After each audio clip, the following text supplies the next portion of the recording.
Hello everyone. 4ನೇ ಪ್ರಶ್ನೆಯನ್ನ ಗಮನಿಸಿ. ಪಿ ಮತ್ತು ಕ್ಯೂ ಸಹ ಅವಿಭಾಜ್ಯಗಳಾದರೆ ಪಿ ಸ್ಕ್ವೇರ್ ಮತ್ತು ಕ್ಯೂ ಸ್ಕ್ವೇರ್ ನ ಮಸಾಅವು.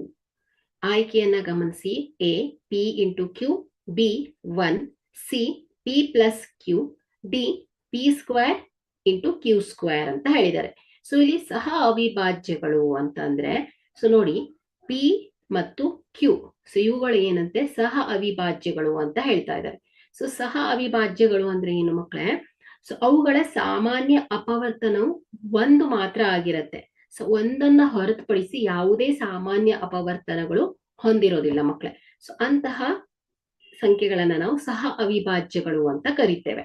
ಓಕೆ, ಸೊ ಉದಾಹರಣೆಗೆ 2, 3. ಸೊ ಇದು ಸಹ ಅವಿಭಾಜ್ಯ.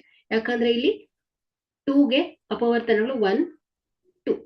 ಸೊ 3, 1, 3. ಸೊ ಹಾಗಾದ್ರೆ ಈ ಎರಡು ಸಂಖ್ಯೆಗೆ ಒಂದನ್ನ ಹೊರತುಪಡಿಸಿ ಯಾವುದೇ ಸಾಮಾನ್ಯ ಅಪವರ್ತನಗಳಿಲ್ಲ. ಸೊ ಹಾಗಾಗಿ 2, 3 ಏನ್ ಹೇಳಿ ಸಹ ಅವಿಭಾಜ್ಯಗಳಾಗತ್ತೆ. ಸೊ ಹಾಗಾದ್ರೆ ಯಾವುದೇ ಎರಡು ಅವಿಭಾಜ್ಯ ಸಂಖ್ಯೆಗಳಾದ ಅಂದ್ರೆ ಪಿ ಮತ್ತು ಕ್ಯೂಗಳು, ಅವುಗಳಿಗೆ ಒಂದನ್ನ ಹೊರತುಪಡಿಸಿ ಯಾವುದೇ ಸಾಮಾನ್ಯ ಅಪವರ್ತನಗಳಿಲ್ಲ ಅಂದ್ರೆ ಸಹ ಅವಿಭಾಜ್ಯಗಳಾದರೆ ಸೊ ಇಲ್ಲಿ ಅವುಗಳ ವರ್ಗ ಅಂದ್ರೆ ಏನ್ ಹೇಳಿ ಪಿ ಸ್ಕ್ವೇರ್ ಮತ್ತು ಕ್ಯೂ ಸ್ಕ್ವೇರ್.